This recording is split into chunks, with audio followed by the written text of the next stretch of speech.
Maybe the pendulum is about to start swinging back. And just to clarify, Title IX is the law that prohibits sex discrimination in education. And she's being accused, by writing this article, she's being accused that this article is promoting sex discrimination in education. So she's being brought up on Title IX charges.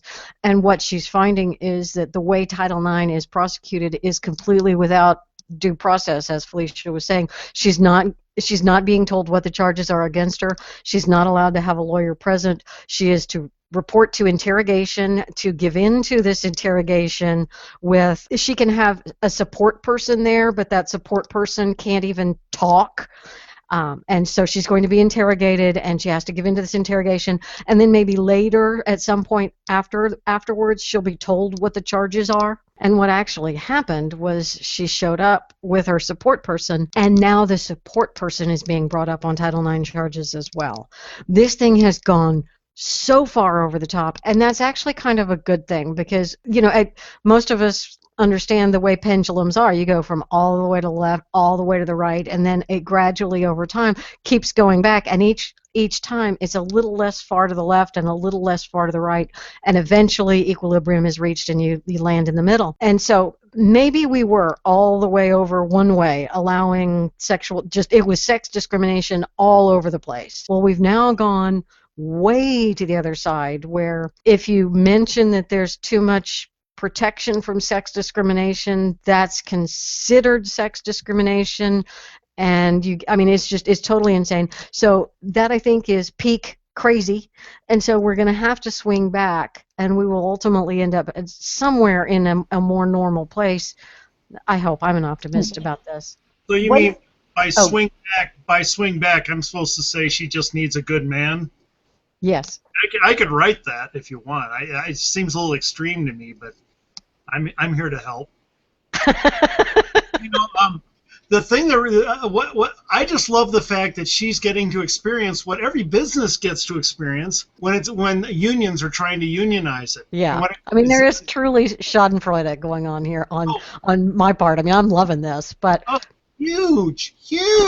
How do we maximize our opportunity here and see that we can and bring this story up to the forefront and try to drive the point home and try to make this a win for our side without being too snarky and neener? Yeah, and I'm glad you said it that way, because yes, we have lots of Schadenfreude, and we can keep that contained in our little, internal circles. I wouldn't go pointing and laughing too loudly at this woman who is speaking out and receiving the backlash and recognizing it for what it is, and perhaps being able to reach some more people and bring others along with her to those realizations. She's not the one I would necessarily be pointing and laughing at.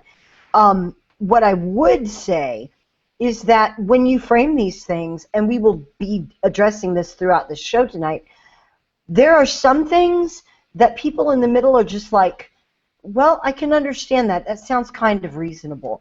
And they get that and they roll with that. But the problem is that the left can't control itself. It will always go too far. And it's finding that point where the general public is going to reject the ideas and broadcasting those and blowing them up in a huge way.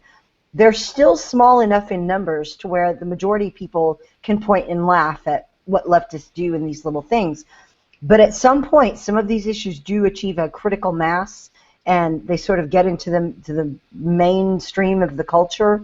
And those you have to tread a lot more carefully on. This is one of the a little more careful treading issues, I think, because when you get into issues of rape, there's serious criminal issues that are involved, and the way to point it out is these colleges are sweeping these things under the rug by handling them in-house, by not insisting that these charges, once they're brought to their attention, go to the authorities.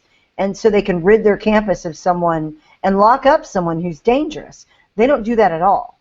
And approaching it from some perspective like that, I think, helps reach the middle. I would like to say that the key is, like you said, don't laugh at them. Don't mock. Take it as an opportunity to first say, you always want to show approval for her motives. And say, hey, I think it's great that you're speaking out women's issues in this area. Not just this area, but any. I think it's great you're speaking out of women's issues in this area.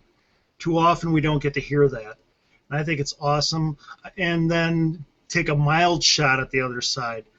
And I wish they wouldn't shut you down like this. Trust, and without going into, look at you, this is what I go through in business, and and totally giving a spiel.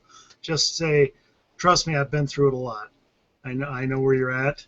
It's different. No two situations are exactly the same. I've just been through being shut down when I was trying to make my case, and I feel for you. I do hope it goes better. Obviously, you don't want to say she needs a good man. Yeah. Well, no, it's not her anyway. It's the students at the college that need a good man. Although that's even worse. That's poking the bear. That's I don't think. Why are you calling those women bears? That's not very nice. You don't know what they look like, JD. She wrote an article criticizing some of the ways that Title IX has been used on campuses. She was critical of what she called the layers of prohibition and sexual terror that have inspired campus rules prohibiting romantic relationships. So she was basically arguing in favor of more freedom, less rules and regulation, and a little bit more logic, whatever. It was just an article. The people at her university have brought her up on Title IX charges.